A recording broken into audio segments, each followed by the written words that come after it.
Ya, Assalamualaikum warahmatullahi wabarakatuh.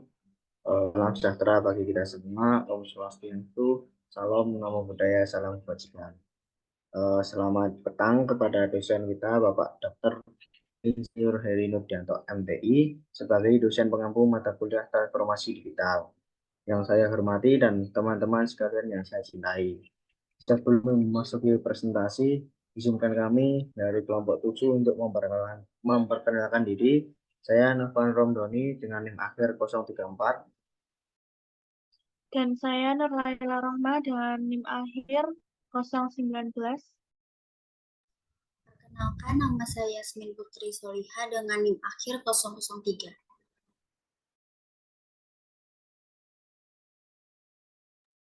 Nah, di sini kami akan membagi presentasi pada tanggal ini menjadi 3 bagian. Yang pertama pemaparan materi, dan yang kedua sesi tanya jawab, yang ketiga adanya pengambilan keputusan. Baik, untuk meningkat waktu saja, yang pertama saya serahkan kepada presentator untuk menyampaikan hasil dari diskusi kelompok 7.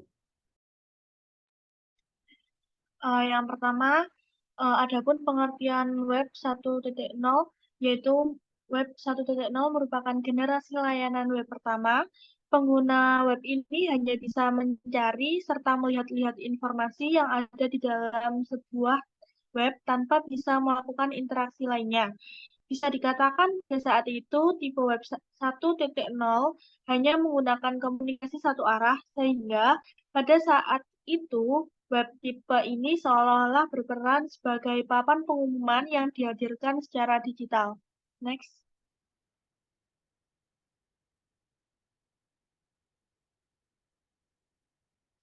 Adapun karakteristik dari web 1.0 yaitu yang pertama, web 1.0 adalah halaman web yang statis atau hanya berfungsi untuk menampilkan informasi saja. Yang kedua, halaman masih didesain sebagai HTML murni yang hanya memungkinkan orang untuk melihat tanpa adanya interaksi. Yang ketiga, biasanya hanya menyediakan semacam buku tamu online, tapi tidak ada interaksi yang intens. Yang keempat, masih menggunakan form yang digunakan melalui email, sehingga komunikasi biasanya baru satu arah. Next.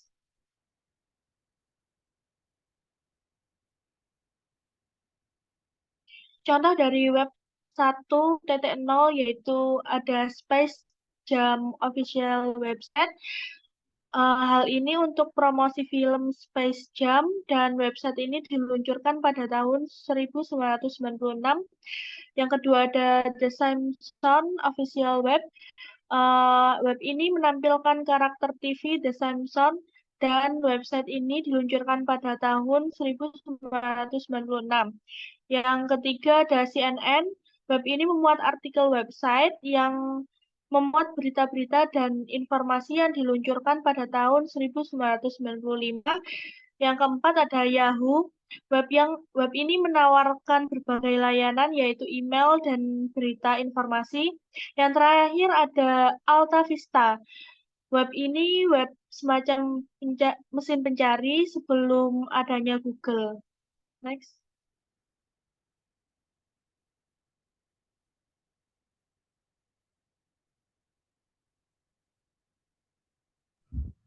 Baik, selanjutnya saya akan menjelaskan mengenai website 2.0. Web 2.0 merupakan generasi lanjutan dari Web 1.0 yang dikenal dengan istilah web sosial.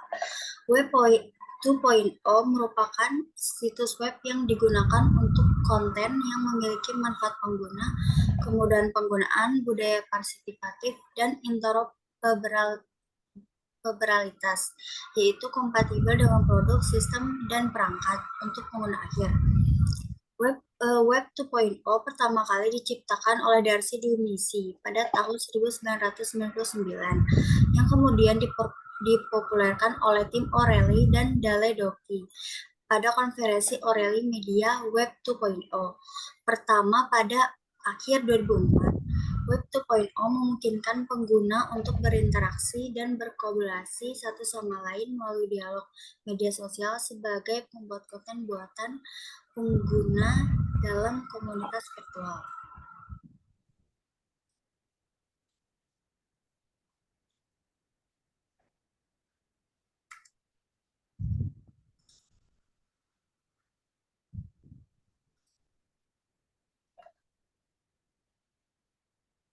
Selanjutnya ada karakteristik Web 2.0.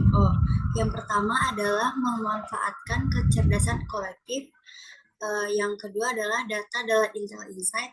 Yang ketiga, innovation in ensemble. Yang keempat, rich user experience. Yang keempat, perangkat lunak dapat berjalan di atas beberapa peralatan. Yang lalu perpetual beta, leveraging the long tail, dan yang terakhir lightweight models and cost effective scalability. Selanjutnya adalah prinsip Web 2.0.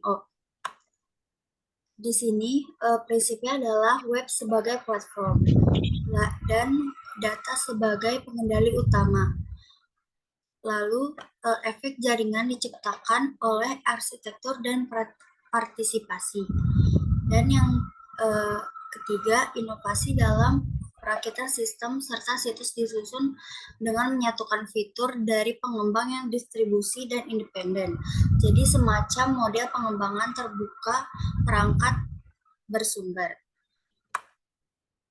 Dan selanjutnya prinsipnya adalah model bisnis yang ringan yang dikembangkan dengan gabungan isi dan layanan. Lalu ada akhir dari siklus peluncuran, release cycle, perangkat lunak, perpetual beta. Dan yang terakhir, mudah untuk digunakan dan diadopsi oleh user.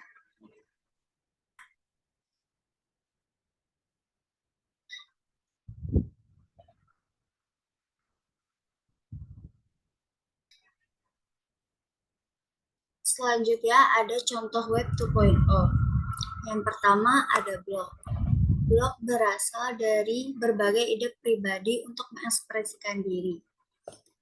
Nah, livejournal.com adalah contoh yang baik dari buku harian online. Namun, jika perusahaan menggunakan blog sebagai ruang web untuk diskusi. Contoh dari blog adalah WordPress. Yang kedua, ada microblogging. Sebagian besar pelaku bisnis sudah menggunakan platform microblogging dalam paket konten mereka. Web 2.0 mempunyai keuntungan yaitu memungkinkan pengguna internet dapat melihat konten suatu website tanpa harus berkunjung ke alamat situs yang bersangkutan. Contohnya adalah Twitter, Pinterest, Instagram, Facebook, TikTok, Tumblr. Yang ketiga ada Voxonomemes. Dalam artian delicious. Voxomony adalah hasil dari penandaan pribadi yaitu tag atas informasi dan objek atau apapun yang memiliki URL untuk diambil sendiri.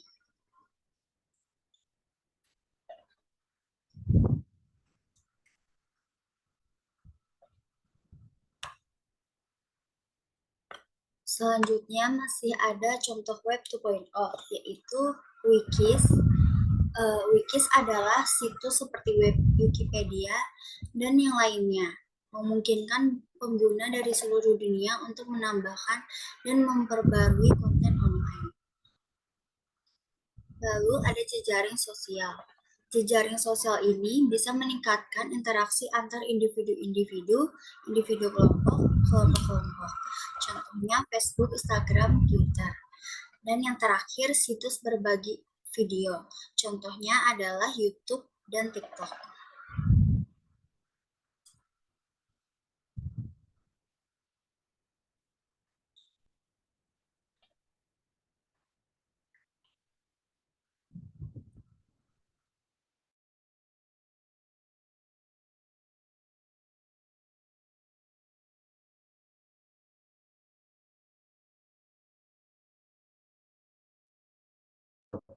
Selanjutnya ada penguatan Web 3.0.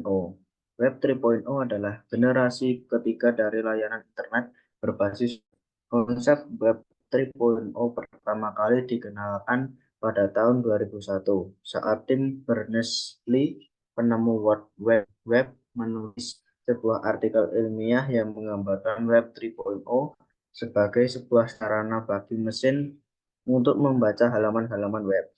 Hal ini berarti akan memiliki kemampuan baca web sama seperti manusia yang dilakukan saat ini. Web 3.0 berhubungan dengan konsep semantik yang memungkinkan isi web dinikmati tidak hanya dalam bahasa asli pengguna, tetapi juga dalam bentuk format yang bisa diakses oleh agen-agen software. Beberapa ahli bahkan menamai Web 3.0 sebagai web semantik itu sendiri. Keunikan dari Web 3.0 adalah di mana manusia dapat berkomunikasi dengan mesin pencari. Next. Dan selanjutnya ada prinsip-prinsip Web 3.0. Adanya beberapa prinsip-prinsip yang ada di dalam prinsip Web 3.0, diantaranya yang pertama adanya desentralisasi, yang kedua ada keterbukaan, yang ketiga adanya privasi dan keamanan, yang keempat adanya set. Next.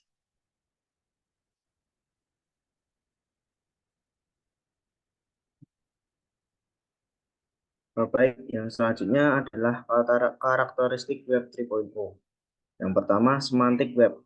Web 3.0 memungkinkan pengguna teknologi semantik yang memungkinkan untuk memahami dan menginterpretasikan informasi dengan lebih akurat dan efisien. Yang kedua, interoperabilitas Web 3.0 didasarkan pada standar yang terbuka dan interoperabel hingga aplikasi dan situs web dapat berkomunikasi satu sama lain dengan lebih mudah. Yang ketiga, adanya personalisasi Web 3.0 dapat menyediakan pengalaman pengguna yang lebih personal dan relevan dengan menggunakan data dan perilaku pengguna secara lebih akurat. Yang keempat, keamanan Web 3.0 didesain dengan fokus pada keamanan dan privasi pengguna dengan teknologi seperti enkripsi dan tokenisasi.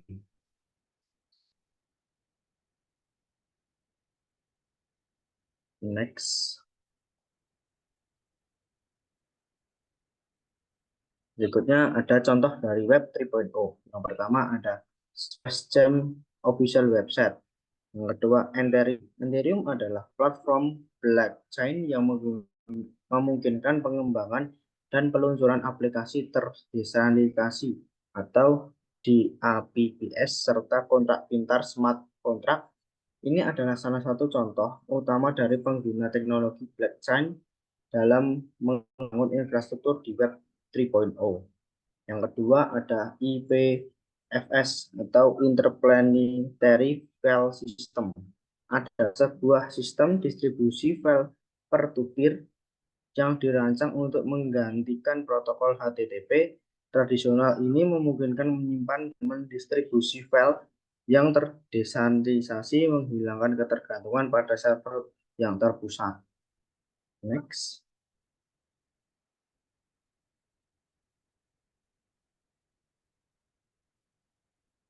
Dan contoh berikutnya adanya Brave Browser.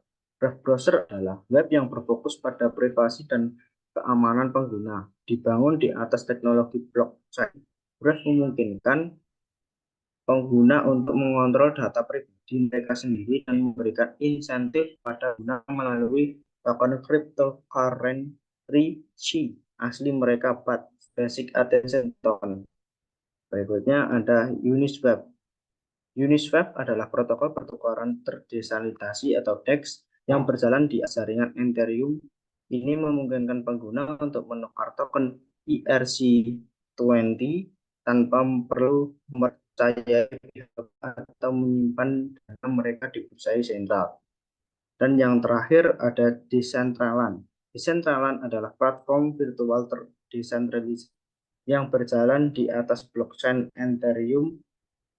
Ini memungkinkan pengguna untuk membeli, menjual, dan membangun properti digital tetap berinteraksi dan pengguna lainnya di dalam dunia virtual yang terdesentralisasi. Next. Baik, selesai sudah presentasi dari kelompok 7 mengenai web dari 1 sampai 3.0, dan di sini moderator untuk memberikan sebuah kesimpulan bahwa maka dapat dikatakan bahwa di dalam adanya perkembangan teknologi yang semakin cepat dan canggih, maka akan memperkembangnya web darinya hanya berkomunikasi satu arah. Seiring berjalannya waktu, web dapat berinteraksi antara pengguna satu dengan pengguna lainnya di dalam satu web. Namun perlu disadari bahwa di balik canggihnya suatu web ada dampak yang sangat negatif yang perlu kita tegaskan di dalam kehidupan kita masing-masing agar kita tidak terjerumus ke hal yang negatif. Dari adanya revolusi web 1.0 hingga 3.0, ini mempermudah manusia untuk mencari berbagai macam sumber yang ada. Mungkin cukup seperti itu untuk presentasi dari kelompok 7. Sebelum kami menutup presentasi pada malam hari ini, saya moderator sedikit memberikan pantun, yaitu masak ikan dicampur ebi, gorengnya dipisah, jangan dibungkus. Cukup sudah presentasi kami, semoga dapat nilai yang plus. Baik, mungkin cukup sekian. Wassalamualaikum warahmatullahi wabarakatuh.